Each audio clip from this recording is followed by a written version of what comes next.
Vamos a comenzar la segunda sesión de fotocatálisis en sanidad y vamos a empezar presentando al doctor Marcos García Rueda. El doctor Marcos García es neumólogo del Hospital Regional de Málaga, el antiguo Carlos Haya. Es actualmente el director del Plan Integral de Tabaquismo de Andalucía y el director del Plan de Tabaquismo también de la Sociedad Española de Neumología y Cirugía Torácica del SEPAR, y es con quien hemos tenido a bien desarrollar un proyecto de investigación en plena pandemia durante el año 2020-2021 con el objetivo de probar un aparato fotocatalítico de interiores como mejora de calidad del aire en una habitación monitorizada de un fumador. Y las conclusiones de ese estudio pues nos las va a mostrar a continuación. Así que, Marcos, muchísimas gracias por todo. Y muy bien. Bueno, ante todo decir que quiero seguir un poquito con las buenas vibraciones y darle las gracias a los artistas porque nos han metido en un rollo de buenas vibraciones y eso es importante. En primer lugar, dar las gracias a la Asociación Ibérica de la Fotocatálisis y concretamente a David Almazán por invitarnos a presentar los resultados de nuestro trabajo, que es un trabajo que es relativamente modesto, pero hecho con una gran rigurosidad y con muchísimo cariño. Y como él bien dice, llevado a cabo durante el tiempo de la pandemia, que para los neumólogos, bueno, para todo el mundo, no ha sido un momento especialmente sencillo, ¿no?, de realizar. Bien, lo bueno que tiene este entorno es que habitualmente cuando comento con compañeros el trabajo, prácticamente la gran parte del tiempo es en explicar qué es la fotocatálisis. Aquí, en este entorno, donde ustedes son expertos precisamente en el tema, lo que me voy a centrar un poquito es explicar la complejidad del problema del humo del tabaco. Y es que si eso es un cigarrillo convencional, tenemos una corriente que se llama corriente principal, que es la que inhala la persona fumadora, y luego a través de microporos laterales y de la cola del cigarrillo al ambiente se liberan una serie de sustancias. Eso es lo que se llama la corriente secundaria del tabaco. Y tenemos una cosa que es importante, y es que esa corriente secundaria al tabaco ha demostrado que causa enfermedades y causa enfermedades graves. Estamos hablando de accidente cerebrovascular, cardiopatía isquémica, cáncer de pulmón, EPOC, etcétera. No es que esté relacionado, no es que la favorezca, sino que inhalar esa sustancia lo producen. Fíjense si es importante el tema del tabaquismo pasivo. Vuelvo a repetir, estamos centrándonos en exposición involuntaria a humo de tabaco, no a la persona que fuma, ¿vale? Fíjense que un cigarrillo, para más INRI, y aquí viene la complejidad un poquito del problema, si en una diapositiva, cuando empezaba yo en esto del tabaquismo, decíamos que tenía más de 4.000 sustancias, hoy en día están identificadas más de 7.000. Es decir, un cigarrillo y el humo del tabaco, hay una serie de sustancias, algunas que están en partículas sólidas, otras en fase gaseosa y otras en estado líquido, otras en fase radiactiva. Imagínense, es decir, son muchas sustancias muy complicadas. En la tabla del extremo se compara la CP, que es la corriente principal, con la secundaria, simplemente para hacerles notar que la concentración de sustancias tóxicas, cancerígenas y lesivas del cigarrillo y del humo del tabaco es mucho más alta en la corriente que va al ambiente que en la que inhala la persona fumadora. Con un hecho además diferencial, y se los pongo aquí abajo, que sabemos de hace años, y es que el aire contaminado por humo de tabaco y los restos sedimentando en muebles, cortinas, persianas, etcétera, puede permanecer largo tiempo, al menos 6 semanas. Es decir, si alguien, por lo que fuera, estuvo fumando hace 3 semanas aquí, pues nosotros seríamos consumidores pasivos de esas sustancias tóxicas sin saberlo, para que se hagan una idea de la magnitud del problema. Y este es el trabajo que además tuvimos la suerte de que nos lo han publicado en la revista Prevención del Tabaquismo, que es la revista monográfica de tabaquismo en lengua castellana de mayor difusión a nivel mundial. Aquí tienen las referencias, por si quieren acceder a él, porque gran parte de la cuestión técnica me lo voy a saltar por la limitación que tenemos de tiempo, lógicamente, pero que se puede hacer fácilmente. Y lo que sí quisiera destacar es que el estudio fue un estudio independiente y sin restricciones. Y desde aquí alabar a la Asociación Ibérica de la Fotocatálisis, puesto que nos proporcionó los equipos de estudio a coste cero y además sin ninguna restricción al equipo investigador. Es decir, los investigadores de manera independiente hicimos lo que considerábamos que teníamos que hacer.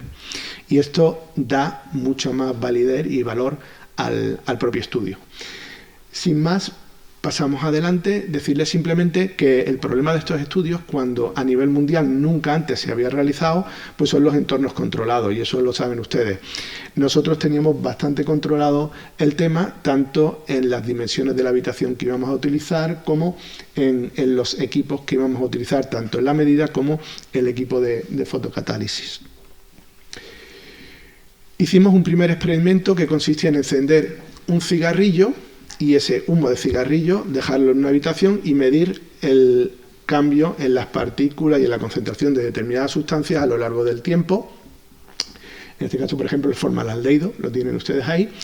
Y el día previo se había realizado lo mismo, pero sin placa fotocatalítica, de tal manera que comparábamos un día sin placa, otro día con placa fotocatalítica.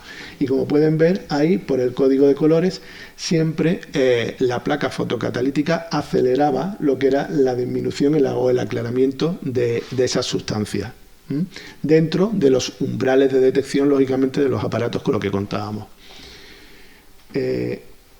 En los compuestos orgánicos volátiles también ocurría algo similar, como pueden verlo ahí.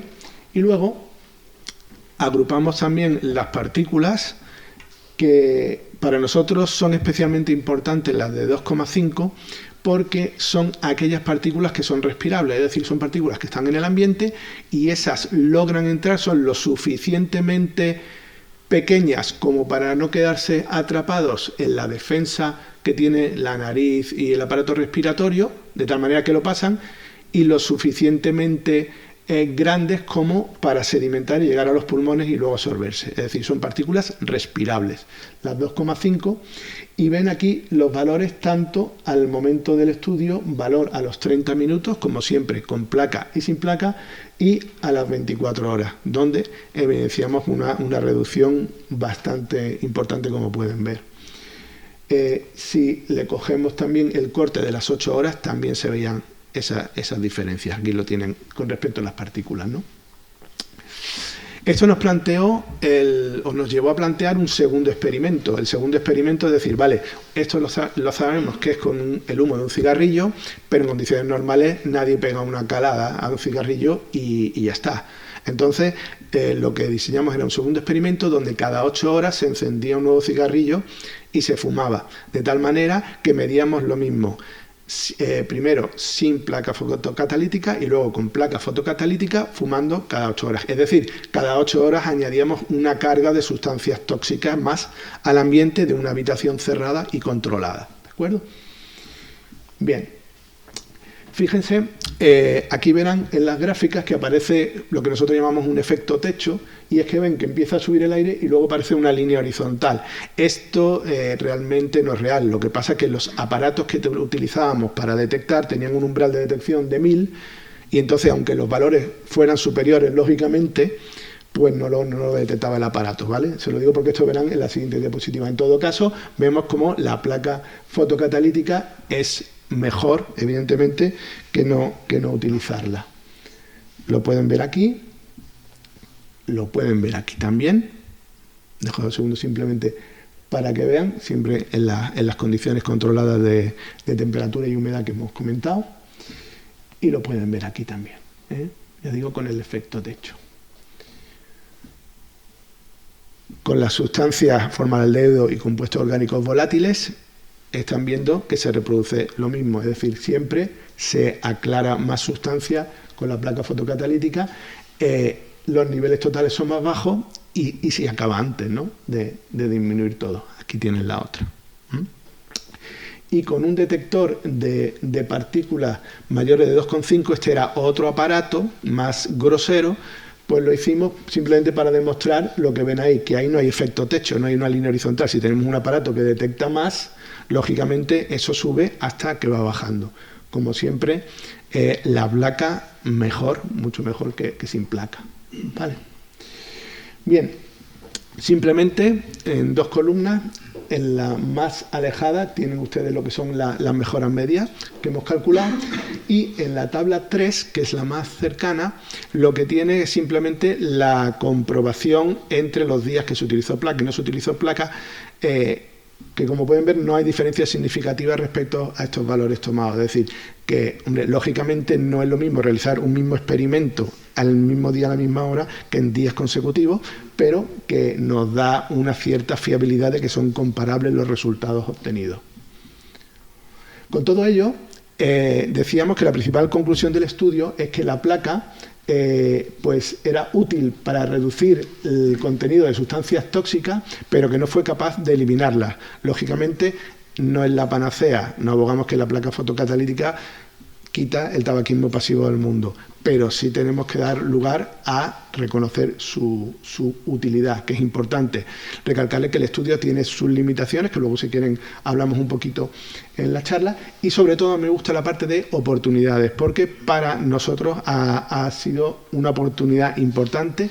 Consideramos que el uso de las tecnologías fotocatalíticas tienen cabida y muy importante en el tema de la salud respiratoria, muy importante en el tema del tabaquismo y en otras patologías respiratorias, y que quizá este es un buen punto de entrada porque nos ha servido para objetivar realmente pues, la validez de lo que es la placa fotocatalítica.